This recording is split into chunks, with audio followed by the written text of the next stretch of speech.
КСДП жана Кыргызстан фракциялары Жалал-Абад шаардык кеңештин ишине тоскоолдук жаратууда. Бул тууралуу бүгүнкү парламент отурумунда Өнүгүү Прогресс фракциясынын депутаты Мирлан Бакиров билдирди. Депутат мындай мамиле жакшылыкка алып келбей тургандыгын эскертти. Эки фракциянын лидеринин сөздөрү мен айтып кетейин. Буна турмуш кежиге берип атат.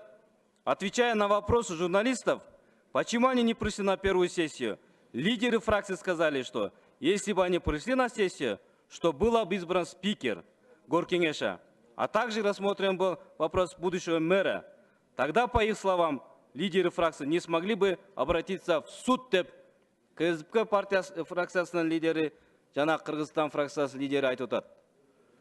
Бул өзүңүздөргө көрүнүп тургандай, бул шылтоо. Бул эпте убакытты созуу.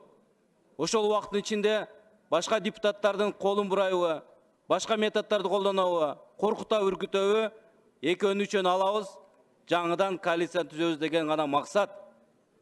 Бул Кыргызстандын республикадагы статусу боюнча 3-чү республикадагы шаар менен, шаардын эли менен, шаардын экономикасы менен, шаардын келечеги менен эсептешпей туруп, кыска ой менен ой жүгүрткөн максат деп айтат элем.